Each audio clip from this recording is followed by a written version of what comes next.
this normalized R matrix for UQ of SL2 hat. So actually, the correct normalization is the following. So there is 1 z minus 1 divided by q z minus q inverse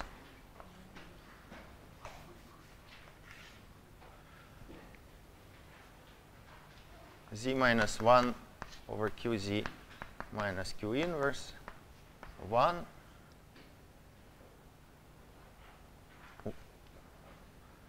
q minus q inverse over qz minus q inverse z times q minus q inverse over qz minus q inverse. And then we have zeros everywhere else.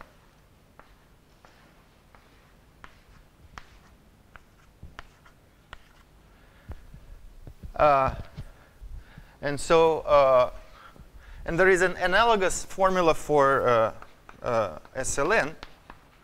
So for SLN, we have this representation V, which is Cn, and it has a basis V1 through Vn, the standard basis.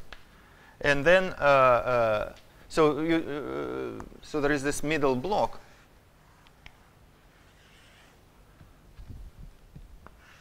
Let me call this B of Z, 2 by 2 matrix, which has all the information.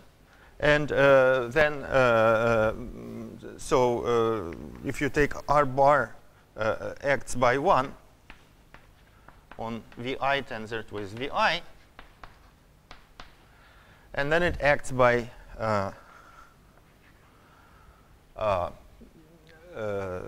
this B on Vi tensor Vj and Vj tensor Vi. So basically the same formula. We were going to discuss more systematically finite dimensional representations, in particular to talk about some kind of loop realization. So, and for this purpose, I want to introduce the historical approach to this problem, the oldest approach, which is called the Fadeev-Reshetikhin-Takhtajan formalism, because that is really what is somehow at heart of this business. So Fadeev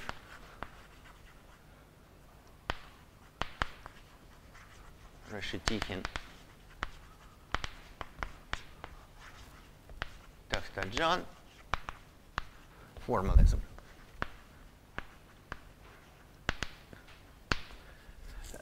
So this formalism is the following thing.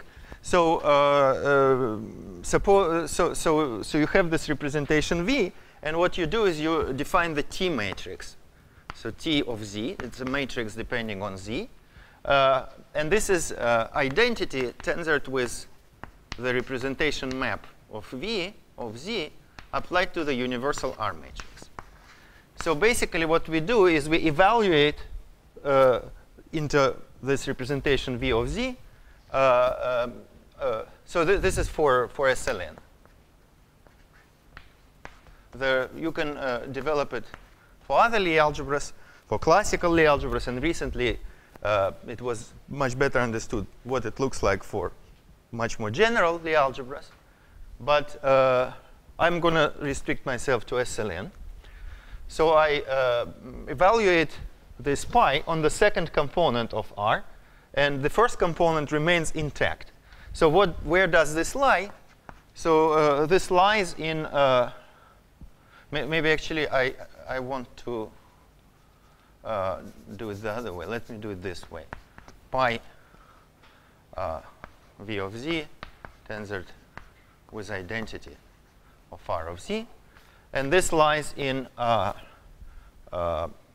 matrices. Why is it crumbling so much? Let's see. Matrices of size n tensor product with UQ of SLN n.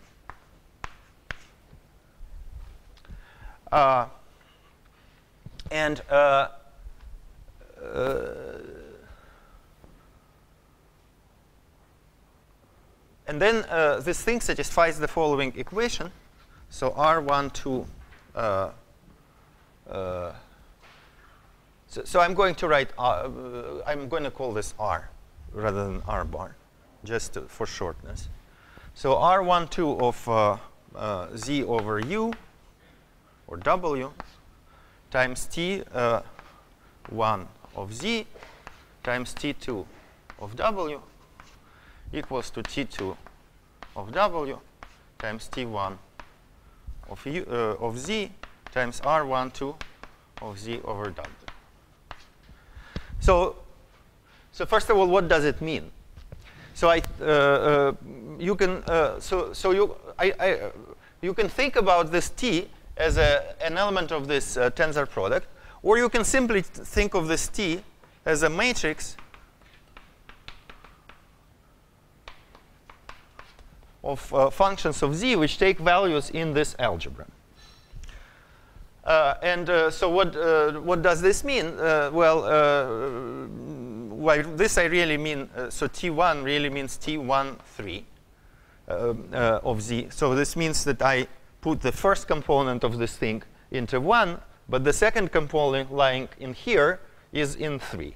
And by this I mean T2, 3.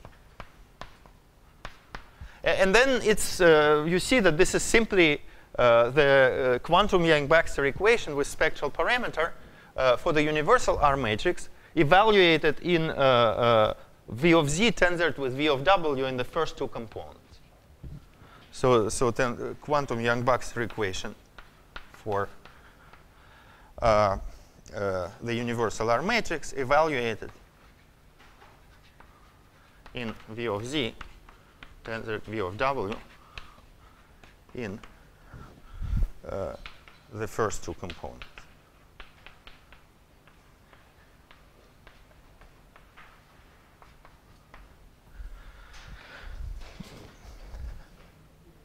But you can view this as defining relations for the quantum affine algebra. So there is actually a presentation of the quantum affine algebra with generators being these Tij and relations given by this relation. So I will discuss it more precisely later. Now I just want to outline this idea. So the main idea of Fadeev-Reshetykhin-Takhtajan approach is to define quantum groups starting from the R matrix.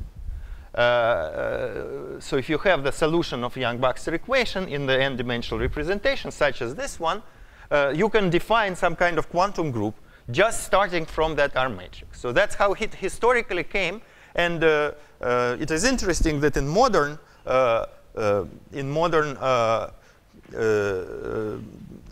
apparitions of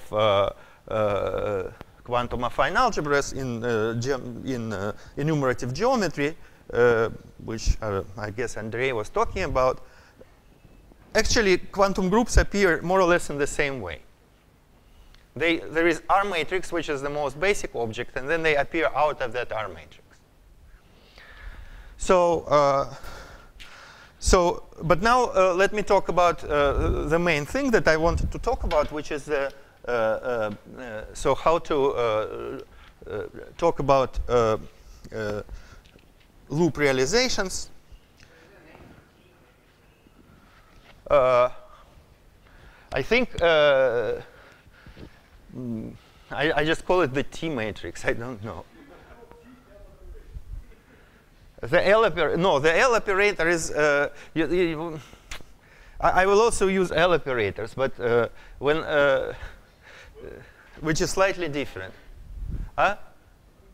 L operator is more like when we consider here R times R opposite, and then take the. There is L plus and L minus and L. And this is more like L plus, but it is. OK, so so I want to talk about this loop realization. And this loop realization is given by some rather complicated formulas, even for SL2. But to understand these formulas, you just have to understand one thing, that this is all about Gauss decomposition. So, so if you have, so what is Gauss decomposition? So if you have a matrix, a generic matrix A, square matrix A, then you can write it as a product of A minus, A0, and A plus, where A minus is strictly lower triangular. A0 is diagonal, and A plus is strictly upper triangular.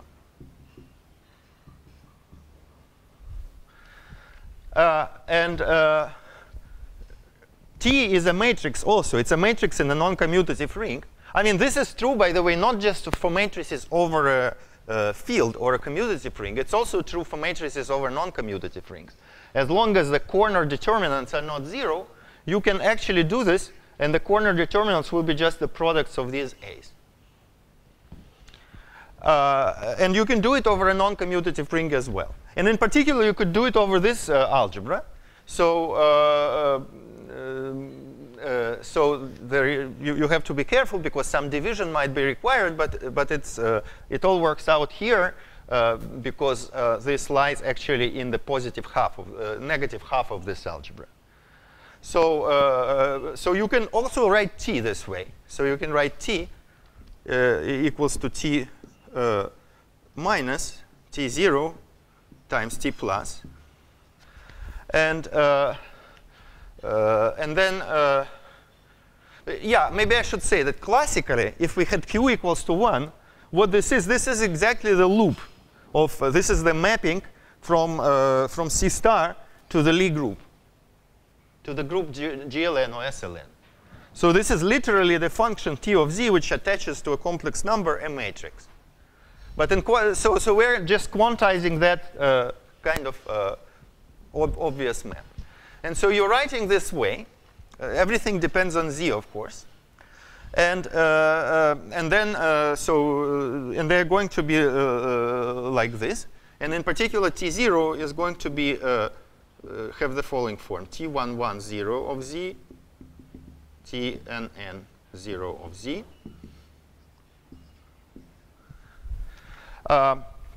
And the product of those TII, they are going to be pairwise commutative.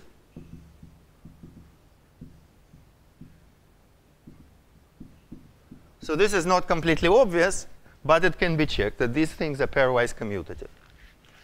And you will have the product of this TII equal to 1 because the quantum determinant is supposed to be, so in this case, determinant is 1. And in the quantum case, a certain quantum deformation of this determinant is 1. So this really means that this product is 1. So that's exactly what this big cartan is, which I talked about last time, the big commutative subalgebra that will allow us, we will look at the eigenvalues of these elements on finite dimensional representations, and it will give us these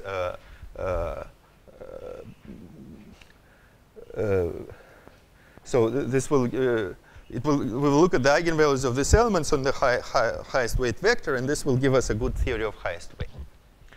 So so we can define let's say psi I of Z, which is going to be Tii 0 of Z divided by Ti plus 1 I plus 1 0 of Z. So these are things which correspond to roots. By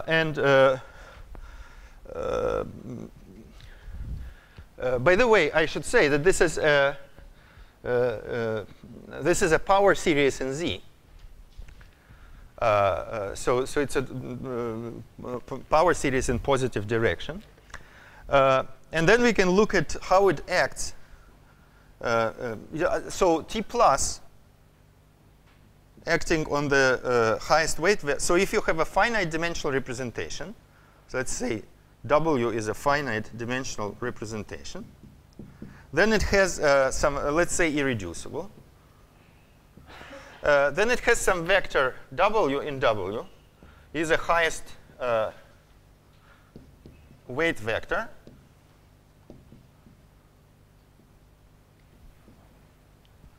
under finite dimensional quantum group. So a highest weight vector, so which has highest weight. A priori, there could be several of them. It turns out that it is unique, but it's not clear at this point. So of some weight lambda.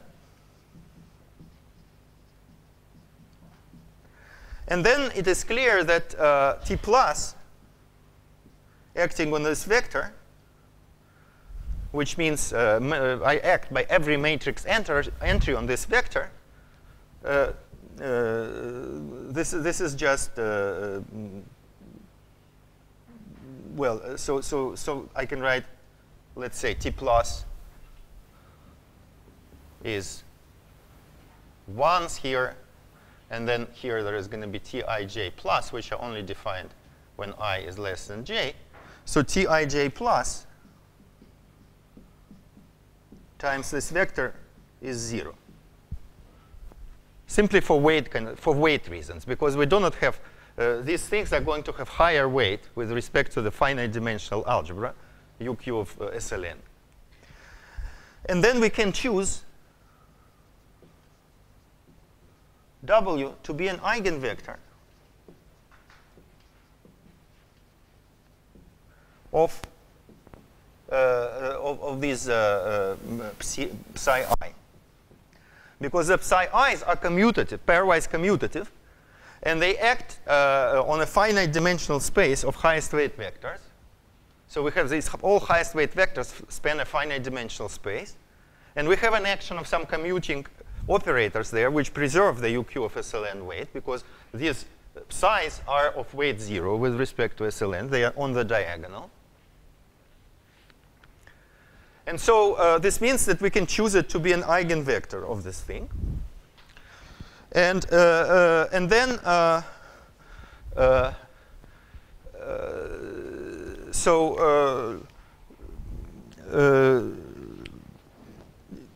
you can show that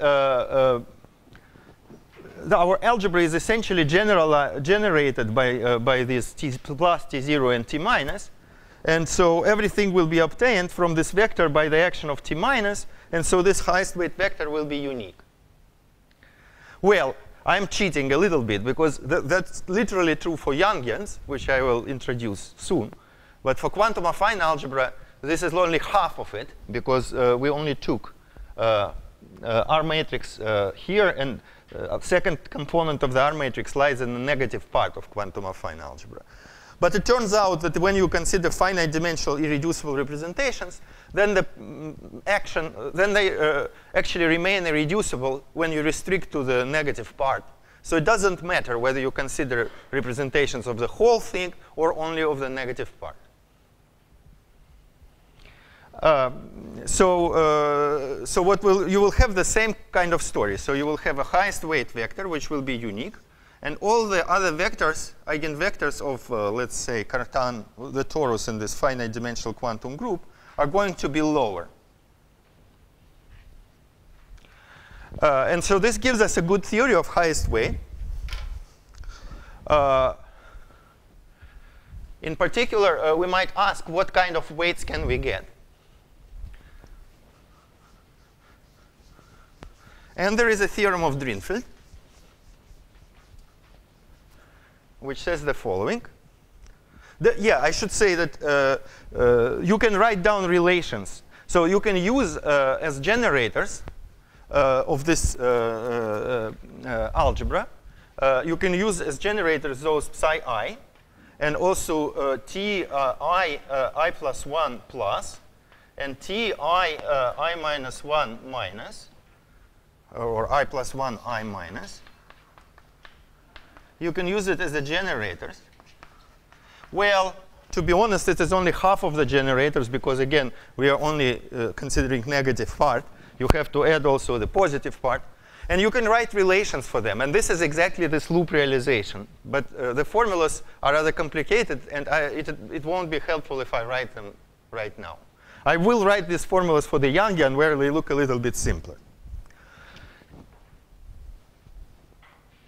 But for now, we don't need these relations. We just need to look at the eigenvalues of this psi I on the highest vector of this representation.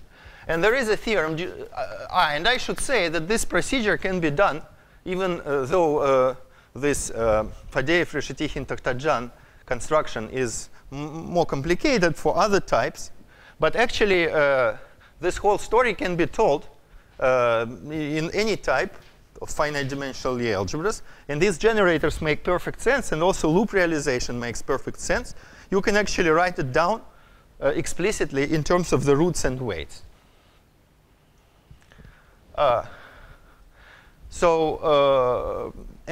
should say that this is really about factoring of the R matrix. So we have R matrix, and you also can factor it as R plus times R0 times R minus, where this has second component has positive UQ of SLN weight. And this is 0 weight, and this is the negative weight.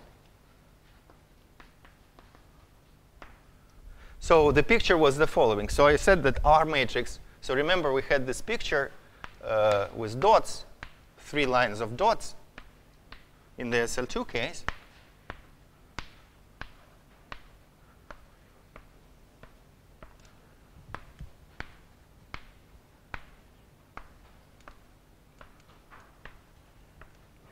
And let's say this is the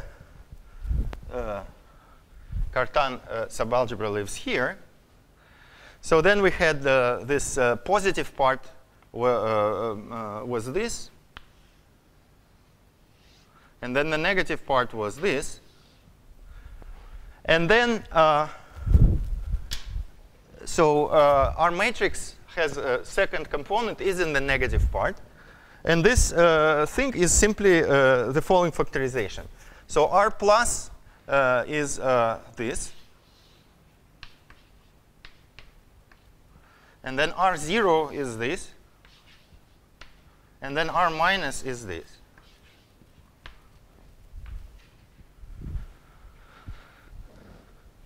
So this is also a Gauss decomposition of a kind. And if you evaluate this decomposition here, you get this decomposition. OK, so now I want to state a theorem of Drinfeld,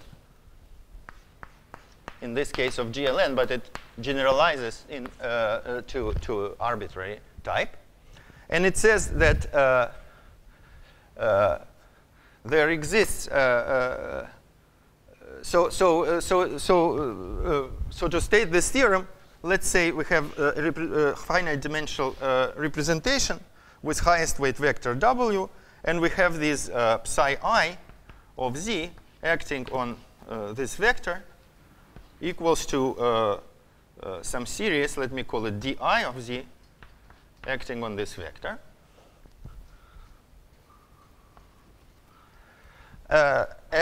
So this is a power series. But Drinfeld says that there exists a finite dimensional representation, irreducible finite dimensional representation with highest weight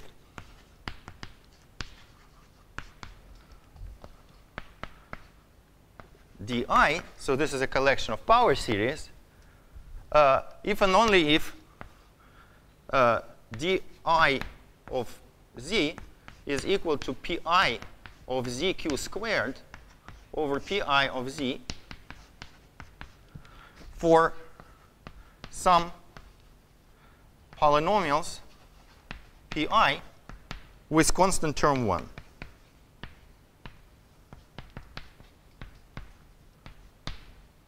And if this representation exists, it is unique.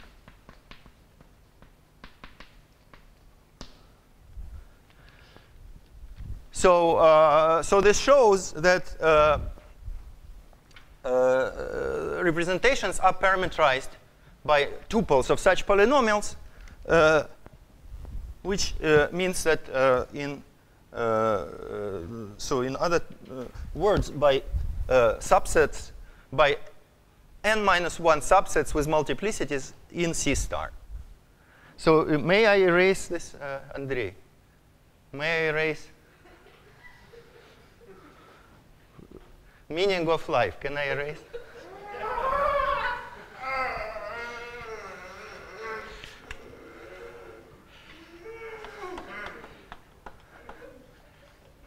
So life has no meaning anymore.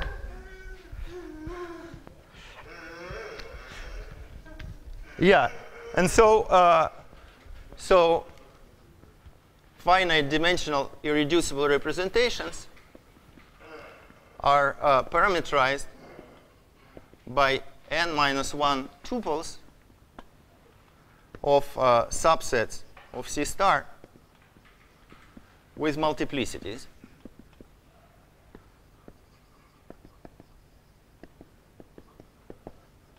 So roots of the polynomials pi. And these pi are called Drinfeld polynomials. Drinfeld actually worked them out in the Youngian case.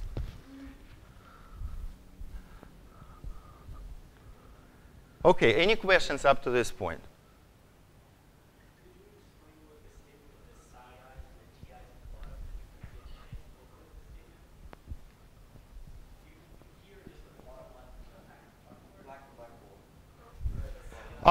So the statement is that you can write a presentation of the quantum affine algebra whose generators are psi I, ti plus I plus 1, ti plus 1 plus, and ti plus 1 I minus, which means elements exactly one position above this diagonal here and one position below here. And also, this is the negative part, so there are kind of twin brothers in the positive part. And using that, you can write a presentation.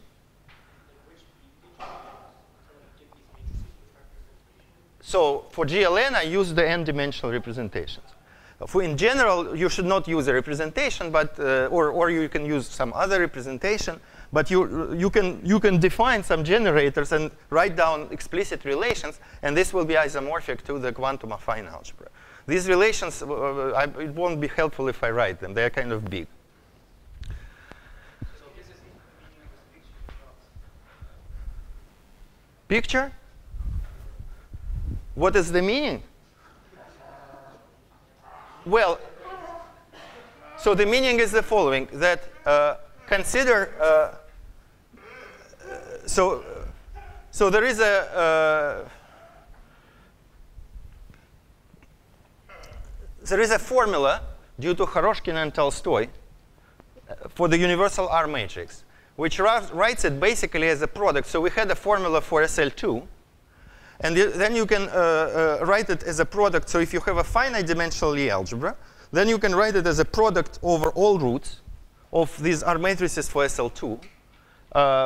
And the roots have to be enumerated in the normal ordering, which means the sum of two roots is between those roots. Now, in the affine case,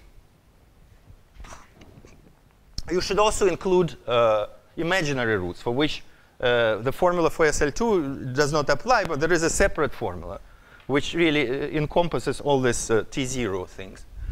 And this is basically that formula. So, and this diagram shows which roots are included in which of them. So the previous one is about how Pavel school reinterpret the thing in terms of Huh? it's about Pavel school interpret the quantum group as from the loop chromatism.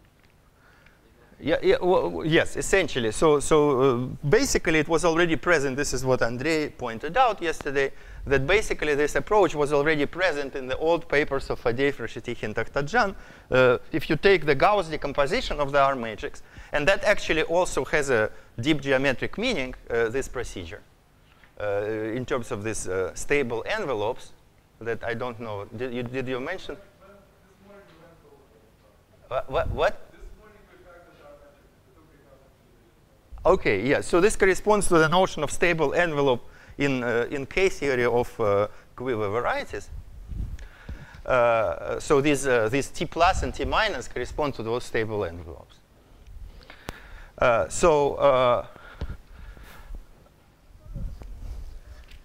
Yes.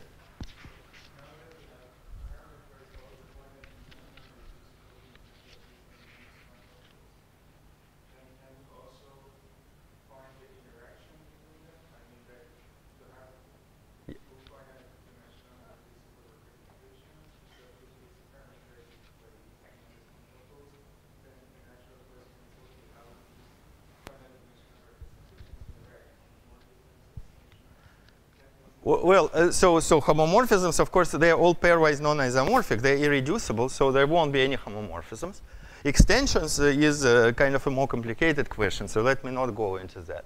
But tensor products is something that you can understand in terms of this theory. So actually, when we get to Q characters, it will become more clear how that works out. So I should look at the, let's talk about Yangians now. So Yangian is a limiting case of this story when Q is exponential of, let's say, h bar over 2, and Z is exponential of h bar times U, and then h bar goes to 0. So let us see what happens. So if you compute the limit of this matrix, then R of Z goes to the following thing. So this is an exercise in calculus. So it goes to U over U plus 1 times 1 plus sigma over U. Extremely simple thing, where sigma is just the permutation. Maybe I should call it P, because I previously called it P. P over U, where P is P of x tensor Y is just Y tensor X. So in other words, this matrix, so this is U over U plus 1, and the matrix is going to be the following. 1, 1, 1 over U, 1 over U, 1, and 1.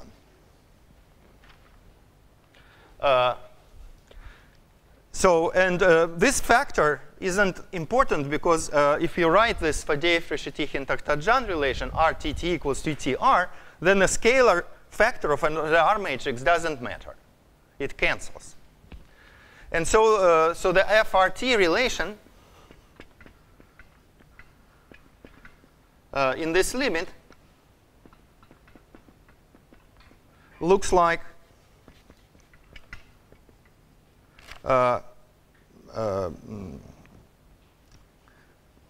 so let me call it R rational of U minus V. Well, let me also call it R. So I redenote it.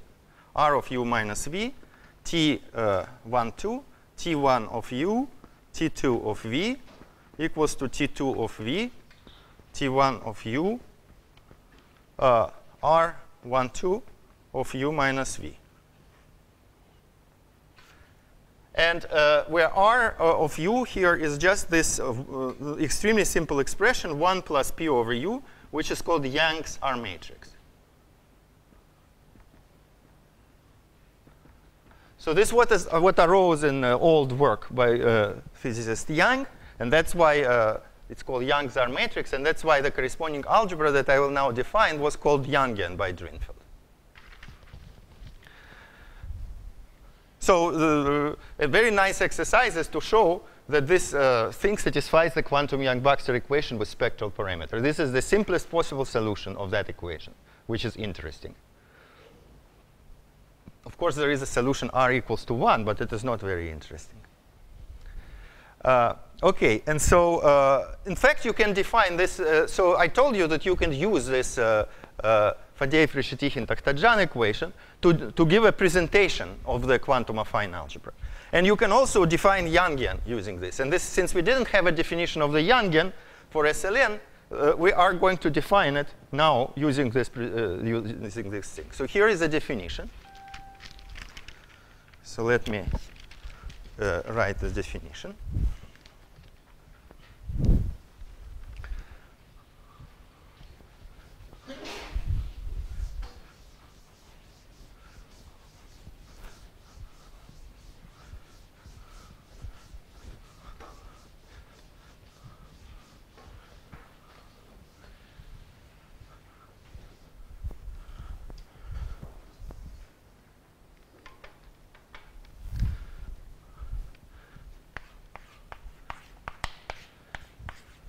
The Yangian, so actually it's a Yangian of GLN, which is almost the same as SLN. It's just Yangian of GLN is a tensor product of Yangian of SLN with an algebra of polynomials and infinitely many variables corresponding to the diagonal matrices. And so there is not much difference, but it's more convenient to define this. So is the algebra. So it's generated by the entries of matrices T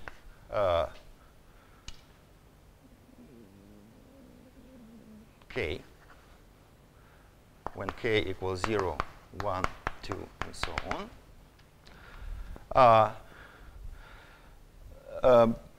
The n by n matrices.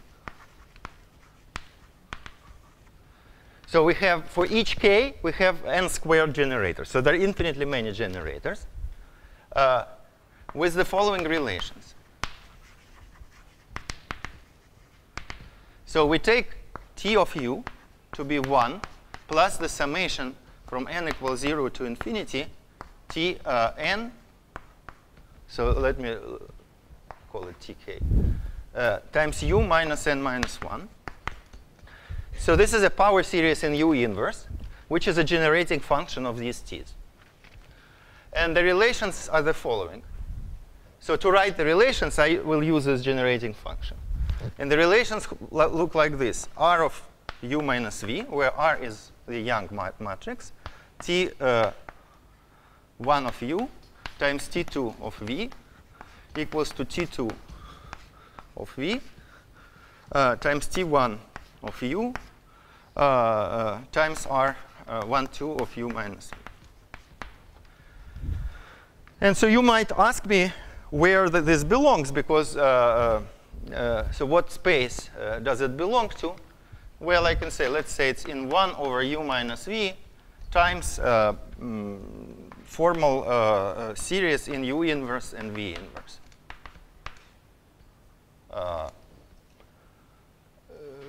Well, let me put this. So definitely it lies in there. So this means that you really should clear denominator multiplied by U minus V, and then you will just get an identity in here, which, and if you compute the coefficients of particular powers of U and V, you will get identities between quadratic relations between those T's, which will be the relations of the Yangian. So in particular, you will so you can consider the exercise that the T0 generates just the Lie algebra, enveloping algebra of the Lie algebra GLN.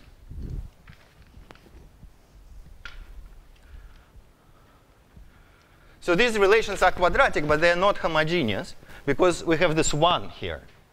And so they are actually quadratic linear relations. And that's why you're going to get in degree 0 something that actually given by purely linear type quadratic linear relation, which is the relation of the Lie algebra GLN.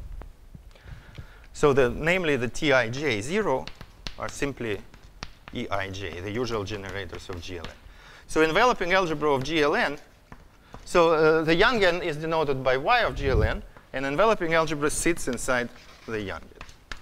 And that's actually true for any Lie algebra G. Yangian, universal enveloping algebra of G always sits as a somehow degree 0 part in the Yangian of G as a sub-algebra and sub-Hopf algebra. By the way, I should say how the coproduct looks like, since we are defining a Hopf algebra. So the coproduct, one of the great things about this Faddeev-Reshetykhin-Takhtajan approach is the coproduct is extremely simple and, in fact, the same as for classical groups, for usual groups. Namely, the coproduct has the form delta of t equals to t tensor t, which means that delta of tij is the summation of tik tensor product with tkj. So it's a matrix tensor product. So the tensor product formula is always the same, no matter how complicated you take your algebra. In this approach, coproduct looks very simple. And that's extremely nice.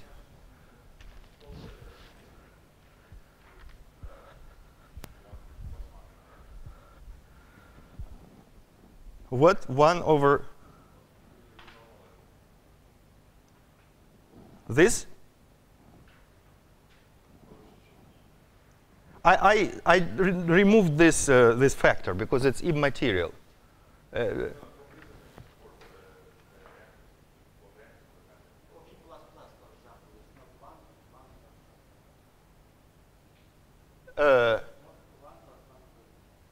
Oh, I'm sorry. Yes, yes. 1 plus 1 over u.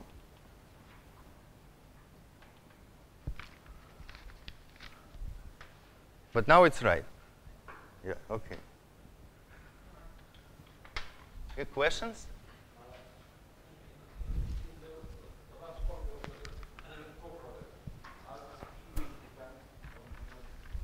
Well, yeah, no, there is the same u. So this is of u, and of u.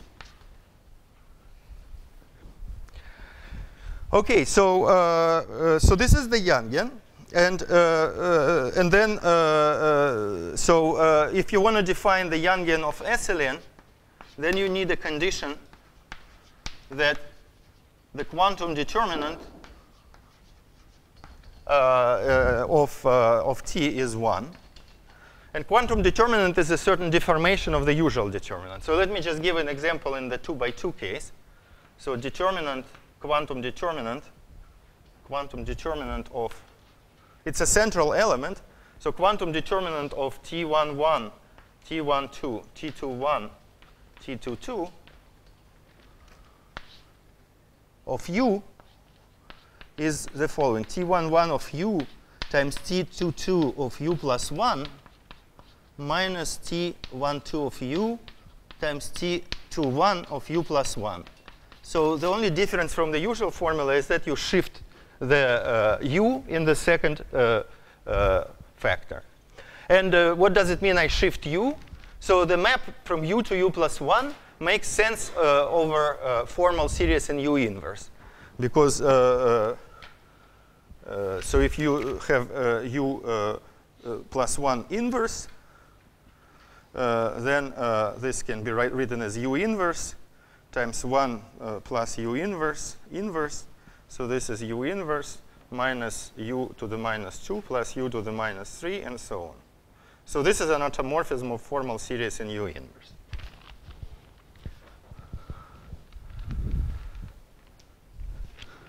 OK, so so you add this relation that quantum determinant is 1. And then you can play the same game. You can decompose it in T plus, T minus, and T0.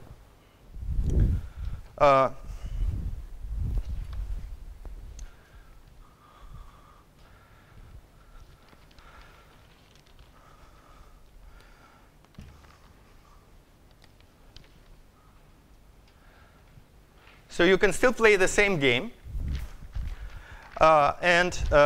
So the quantum determinant will simply be the product. So quantum determinant in this realization is simply the product of this TII0.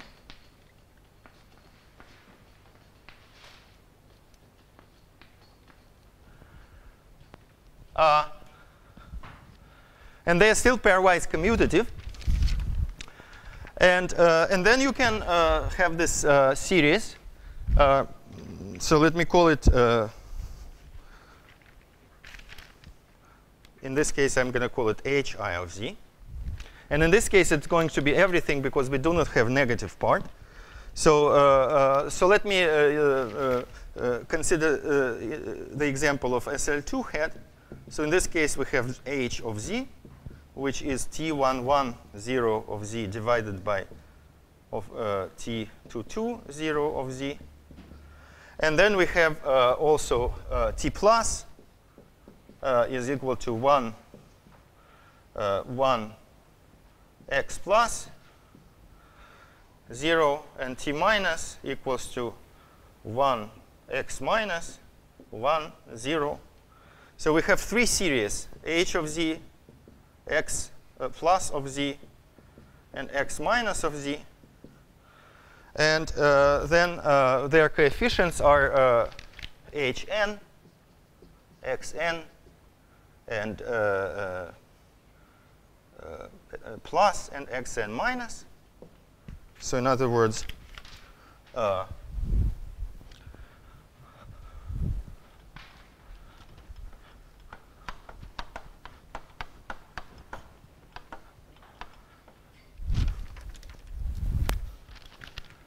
h of z is 1 plus the sum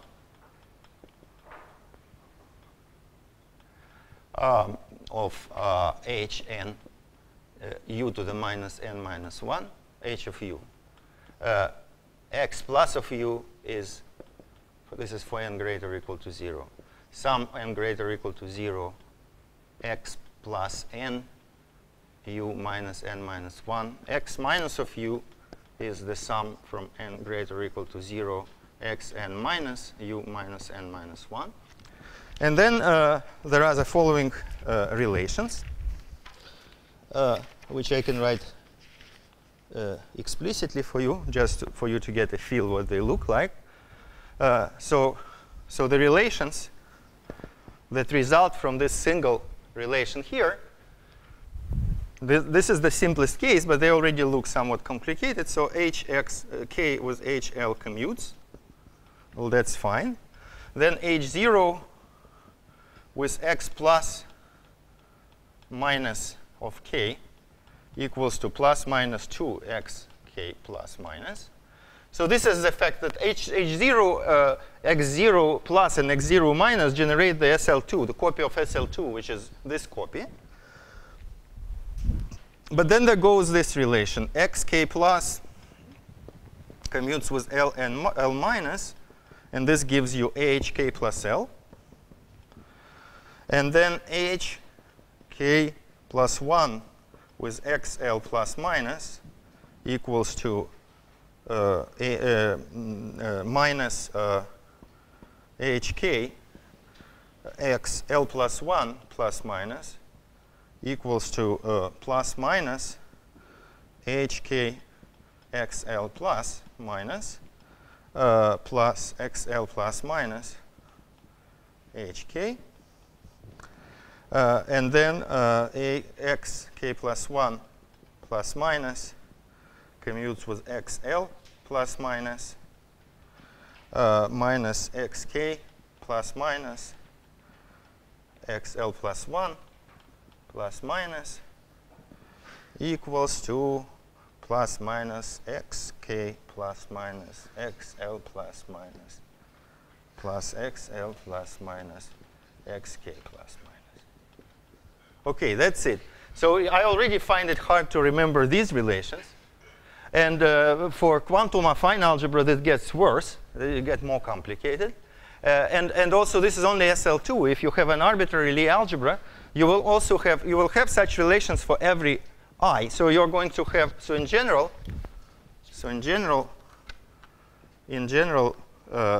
if you want to define Yangian of G, you're going to have xi plus, xi minus, and hi for every root, simple root I, root I. And there will be these relations for each I. there will also be relations that x plus I commutes with x minus j. And then there will be Serre relations, which looks rather horrible.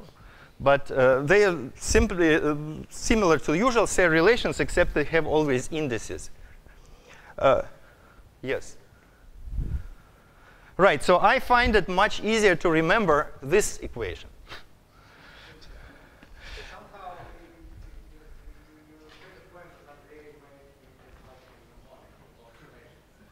Yeah, which was what? The same point?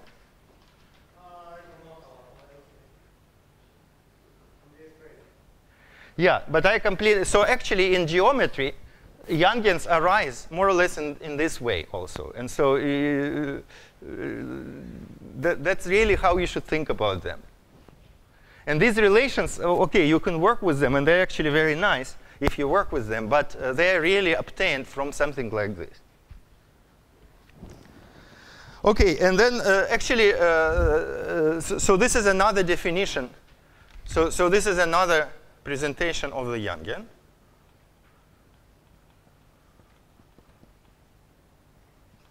Which is called the loop realization. So there is a similar presentation for quantum affine algebra. So I gave you two presentations of the Youngian. There is also a third presentation of the Youngian that's also useful for a number of purposes. And this is a presentation. The usefulness of this presentation is that this is the only presentation that keeps the G symmetry. So G acts by adjoint action on the Youngian.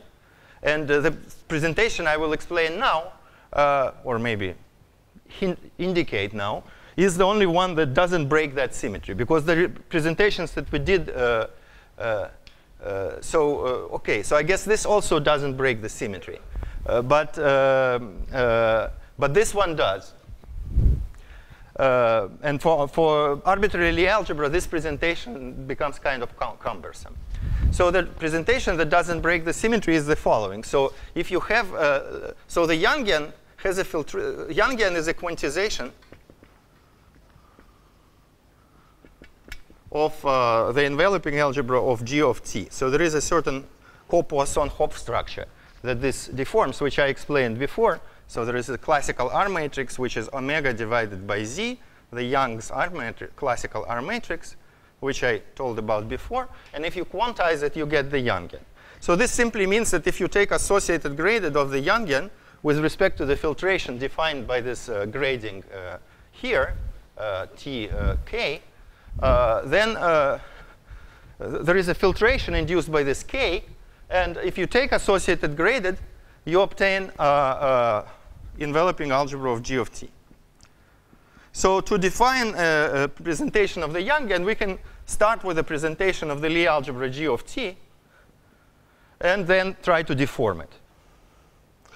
And so how to present this G of t? So G of t has, first of all, has elements A in G. So this is one set of elements. And then it has elements A times t, which is a basis of G times t. And these are, in fact, if G is a simple Lie algebra, this, in fact, is sufficient to generate the whole thing. So you can write down relations for them. So this I will call J of A. And there will be some relations for them. So you can show that there is a unique way, basically, to deform these relations. Again, relations are rather complicated to write down, although they are nice. So I'm not going to do it, but there is a unique way to deform it. There is a unique quantization of this Lie algebra, actually, which is the Youngian. And you can check that there will be a unique way to deform relations. So you deform relations to get the Youngian. Okay, and then there is the same theorem of Drinfeld. But in this case, it's a rational limit of the original one. Well, yes?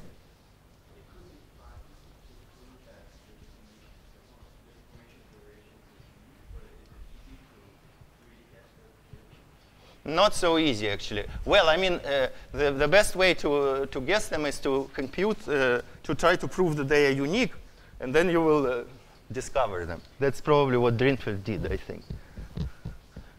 But the relations themselves are not that simple, actually.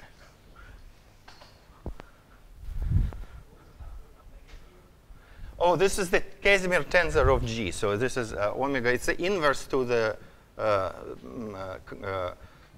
Killing form on G. Okay, so let me now state Drinfeld's theorem about representation. So representation theory of the Yangian, despite the fact that Yangian is a limiting case of quantum affine algebra, its representation theory is basically the same, except that you have taken the logs of all the parameters. So unlike the limit when you degenerate Yangian to classical algebra, then representation theory undergoes a rather drastic change. But if you go from quantum affine to the Yangian, it is the same, because some completions of these algebras which act on finite dimensional representations are actually isomorphic. And so the story is going to be exactly the same. So we are going to have VD representation with highest weight D.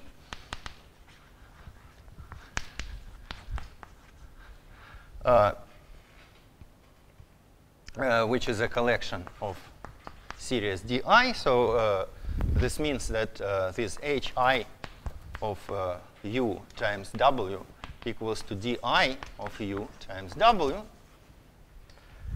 And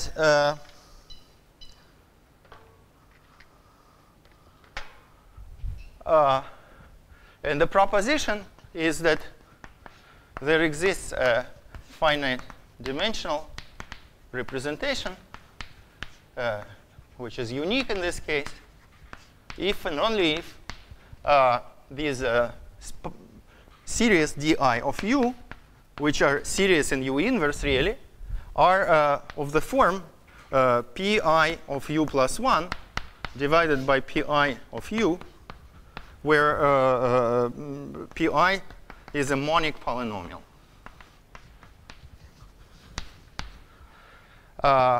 And therefore, so this is what is called Drinfeld's polynomial.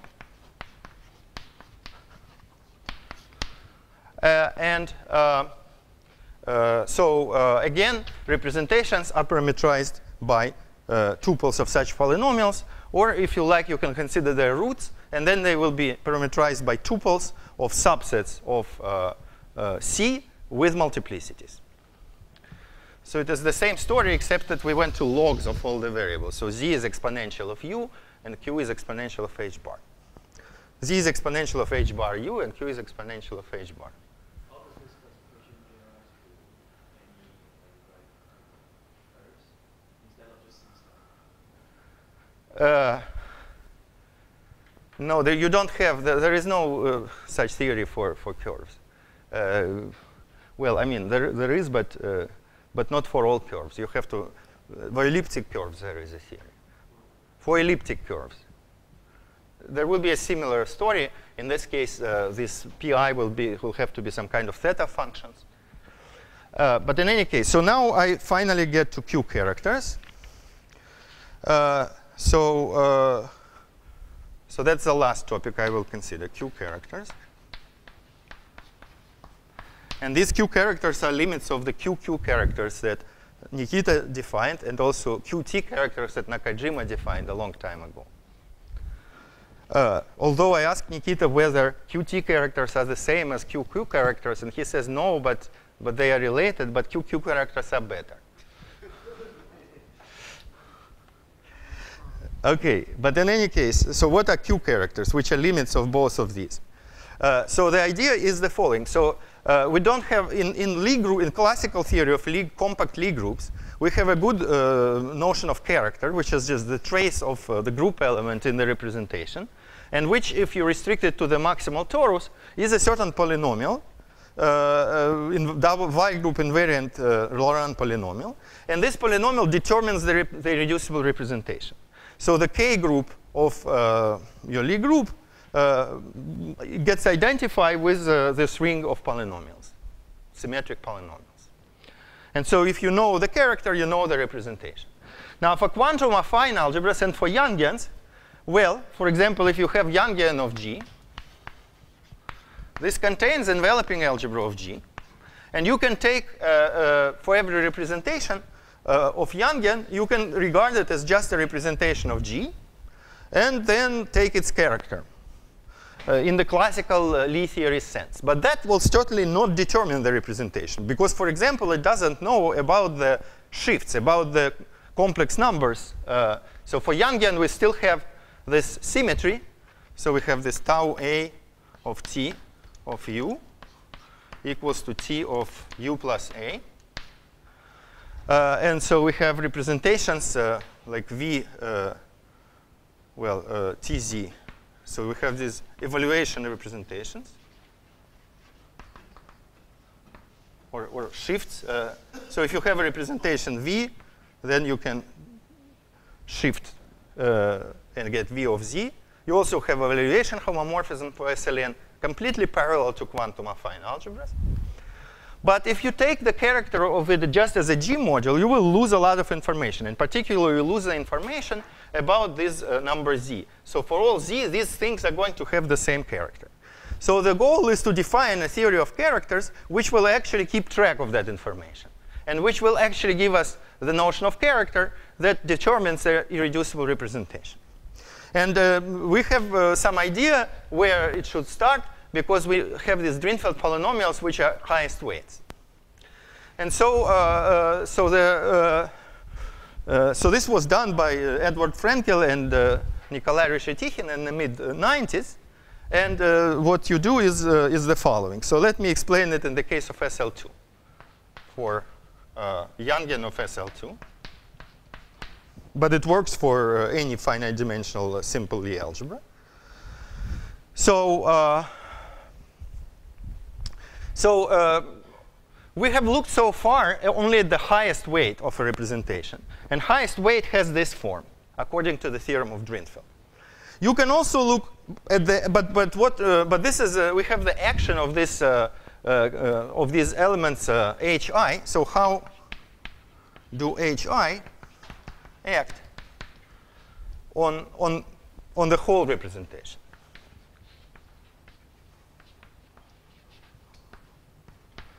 Well, it's a commutative algebra. It's a big cartan. So perhaps to define the character, we just should look at the eigenvalues of those hi on the whole representation.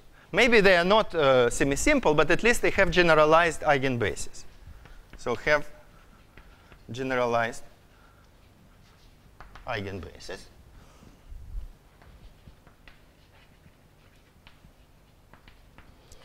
But eigenvalues, what do eigenvalues look like? Well, they actually are more general than this. More precisely, they have exactly this form, but when p is not necessarily a polynomial, but it can be a rational function. So it could have a polynomial in the numerator and a polynomial in the denominator. So eigenvalues always have the form, that's the first thing to check, p of u plus 1 over p of u times q of u over q of u plus 1 for some polynomials p and q.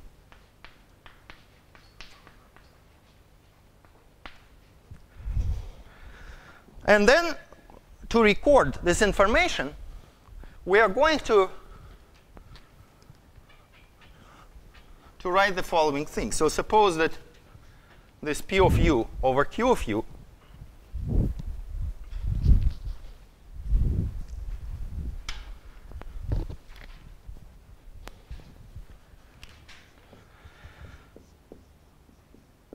let's say this is the product of u minus ai divided by the product of u minus bj.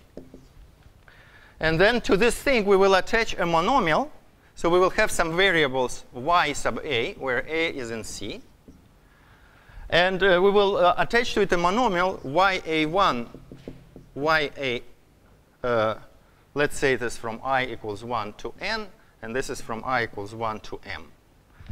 So an, and then ybn inverse, ybm inverse.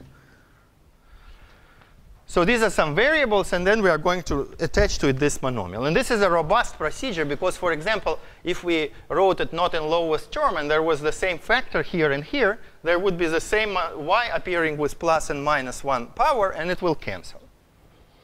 And then definition. The Q character. Question.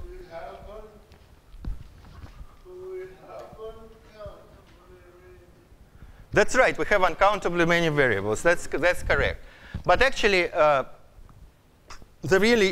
everything falls into these strings, as I told you. So it's enough to consider values of A which are integers, and then you have countably many. So the Q character, let me call it high Q of a representation V, is the sum of these monomials attached to all basis vectors of the generalized eigenvalue, or maybe to all the eigenvalues. And if you have an eigenvalue occurring with multiplicity, or a generalized eigenvalue, certainly we just put a coefficient. So this is an element of Z plus of ya plus minus 1 when A is in C. So let me give you an example how you can compute. And there is an important property. So the main theorem about these Q characters is that they are compatible with tensor products. So it is clear that they are additive on. So this gives a linear map from the Grothendieck ring K0 of the category of finite dimensional representations into this ring. And the main theorem is that this is a ring homomorphism. And moreover, this is an injective ring homomorphism.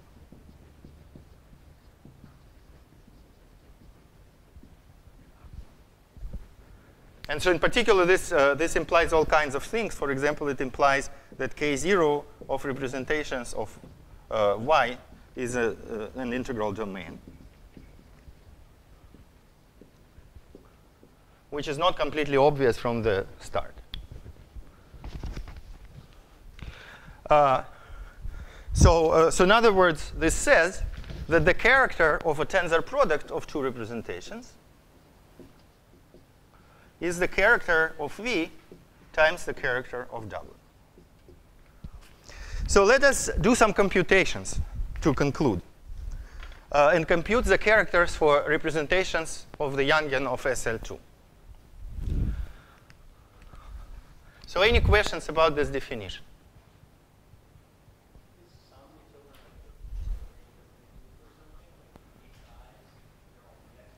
No, the sum is over, the number of summons equals to the dimension of V. It is the sum over the eigenvectors. So HI are a commuting set of operators. So they have a joint eigenbasis, or rather generalized eigenbasis. And so we take those eigenvectors, and for each eigenvector, we write this monomial. And then we take the sum of those monomials. Similarly to how we define character of a usual representation. So we have a usual representation. What do? We have the torus. The torus acts. It has eigenvectors. For each eigenvector, we write the corresponding monomial, which records the weight of this vector. And then we take the sum. And that's the character. So we do the same thing, except the role of the torus is played by this infinite dimensional torus.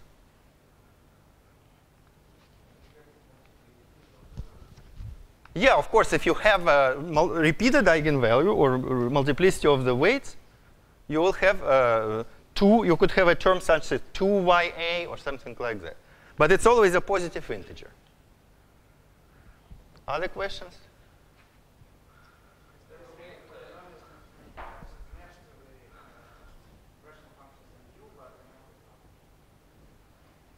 maps to what? How does it?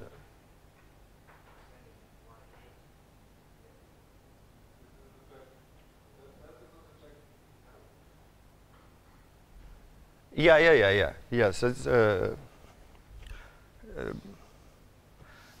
okay. So let's do some computation, and that will be it.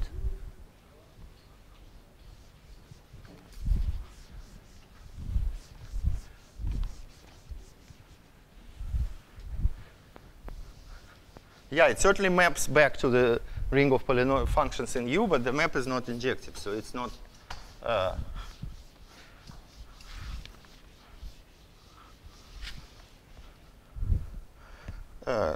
That's not a good notion of character. Okay, so let's take V, which is V1 of so two-dimensional representation of SL2. And let's consider V1 of some, let's say, A, where A is in C. So what we get, so what is the Q character? Well, first of all, we should record the highest weight. So the highest weight, the Drinfeld polynomial is just, in this case, is just U minus A. And so the highest weight is just YA. But then there is also the second weight, which is the lowest weight. And that weight turns out to be a rational function with one. So this is so that for the vector V plus, you get this rational function to be U minus A. But for vector V minus, it's a nice computation to show that P is actually equal to 1 over U minus A minus 2. So what you will get is YA plus YA plus 2 inverse.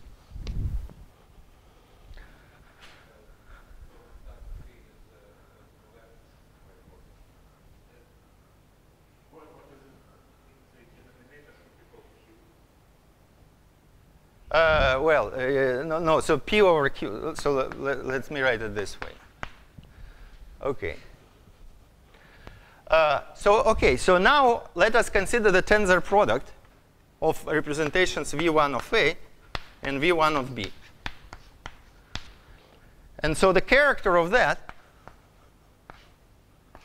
is just the product. So we're going to get YA plus YA plus 2 inverse times YB plus YB plus 2 inverse.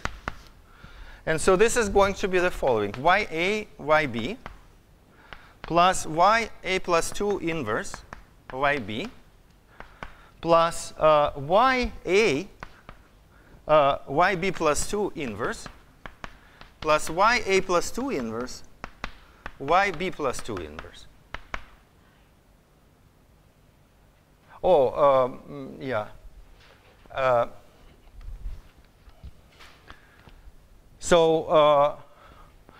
And now let's see. Now we see immediately that this is irreducible without any computations. We see that this is irreducible unless A minus B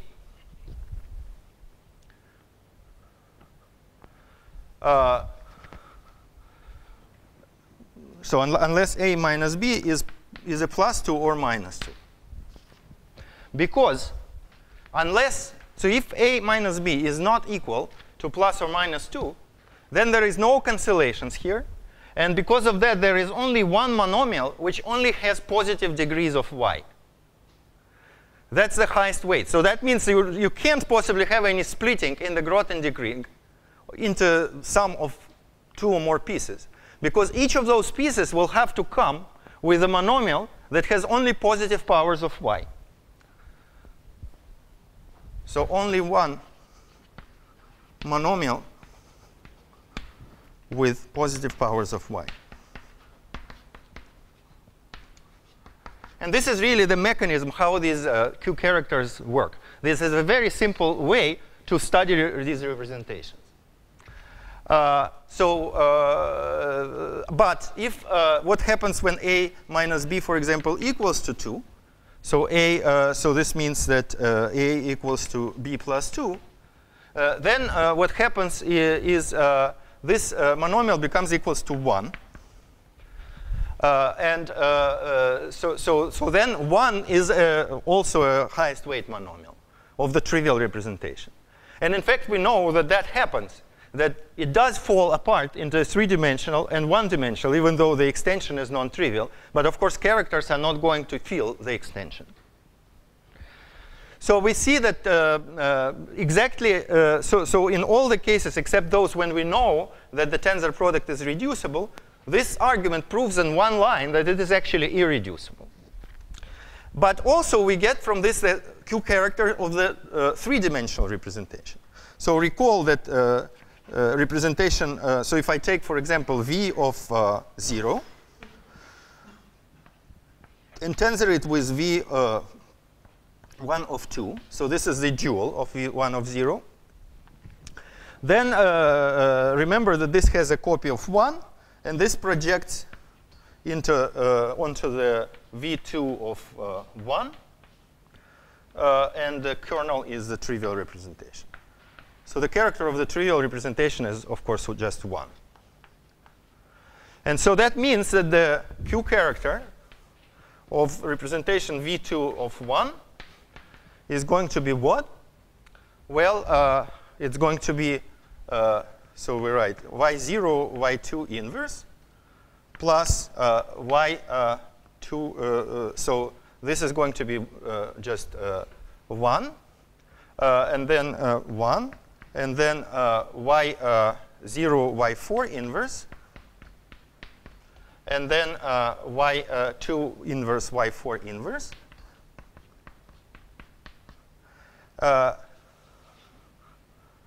And so this is, and then we have to subtract 1, because this 1 has to be taken out.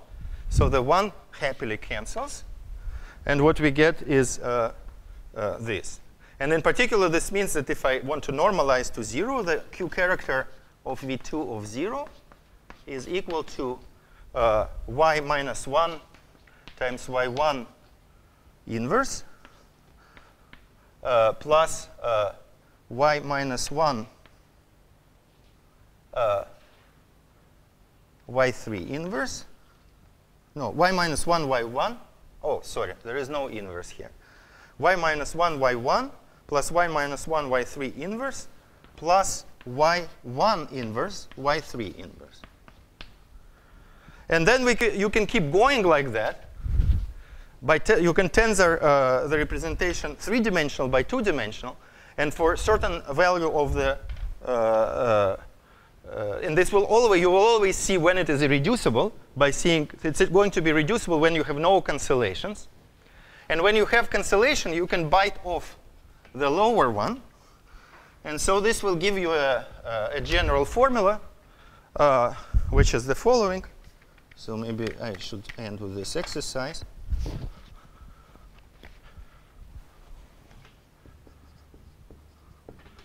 So this is exercise for tonight. Show that the Q character of Vm of 0 is the following thing.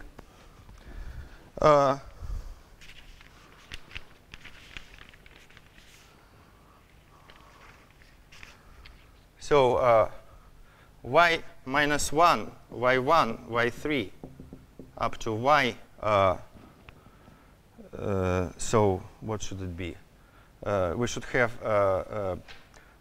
m of them. So 2m minus 1, I guess, yeah. Plus y minus 1, y1, y 2m minus 3, y 2m plus 1 inverse, plus so on, plus in the last one will be y1 inverse, y2m plus 1 or no? Okay, let's do it this way. So basically, there are m plus 1. So there are one more than you need points, and then you first take these, then you take these and this, but with an inverse. Then you take this and this, but with an inverse, and so on. And all of them gradually become the inverses. OK, so this is it. And maybe let me just finish with the theorem that this shows that the Grothendieck ring, in fact, is not only an integral domain, but it's a polynomial ring. So the Grothendieck ring of the representations of the Yangian is the polynomial ring on the fundamental representations with arbitrary shifts. So polynomial ring of V omega I of arbitrary A. And the reason is that by tensoring these things, we can create an arbitrary highest weight in a unique way. And therefore, if we have any element, but on the other hand, if you take the so we get an we can get an arbitrary highest weight, and so such products are all independent for that reason. And also, if you have any polynomial, you can keep subtracting these things, and until you no longer have any positive monomials. But if you don't have positive monomials, it has to be 0, because otherwise it cannot be a character of a finite dimensional module. OK, I'd like to stop here. Thank you very much.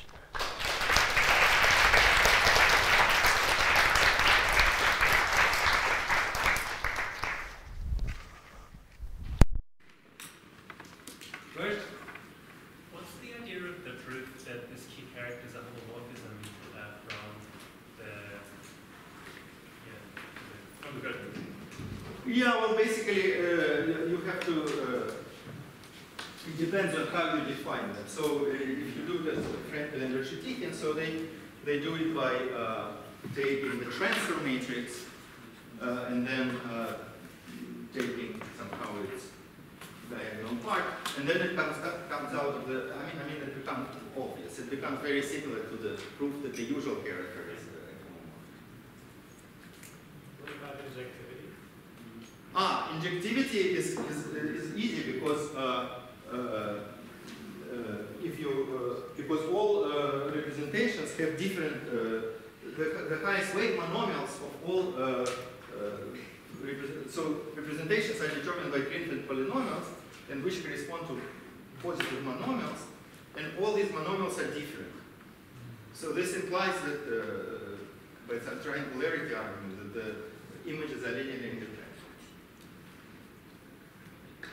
What's your understanding? There was one page you find that there was a conjecture that the image of the key ring is exactly cut out by some script operators. And is this now proven as a corollary of this Nekrasov theory? Or is it I don't know. Maybe. I don't know. So you mentioned PUT characters. So.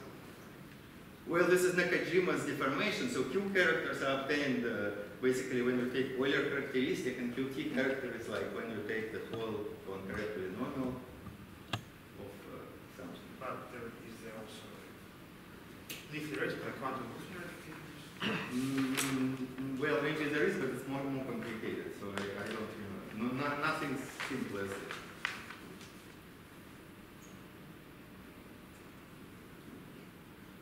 Do you have the same story for quantum affine? Yes, about exactly the same story. In fact, combinatorics is exactly the same.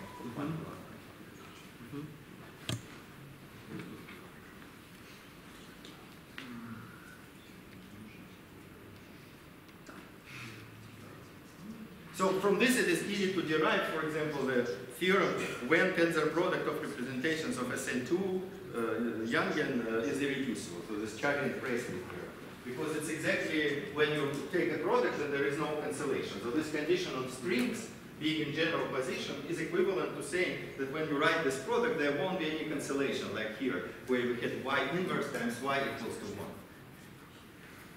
And if you have no such cancellations, you will have an irreducible module because there will be only one monomial of positive wave. Of positive, where all powers of y are positive. Dominant monomial.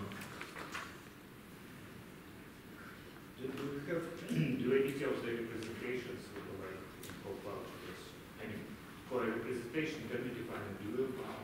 Yes. Then this cancellation somehow should play the role in this. Yeah. If you tensor, for example, a representation with a dual, then there will be a cancellation. So in this example, it was just shift by 2. Yeah. So if you take the dual representation, what happens is you simply invert these y's more or less. Maybe after some shift. So and shifting by 2. well, we invert. Yeah. So you, when you dualize, then you will exactly have two monomials that are going to cancel.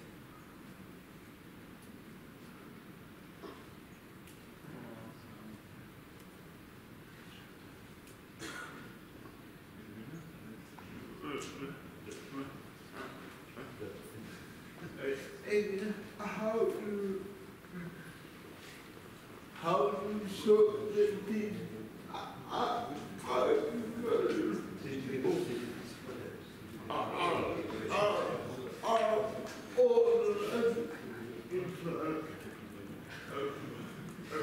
Rational function. So this comes out of this computation of, I think you have to work with the Drinfitz realization, so the loop realization formula. But you know, other monomials are obtained by from the highest wave by the action of the positive part, and we have commutation relations, so we can actually compute those arguments.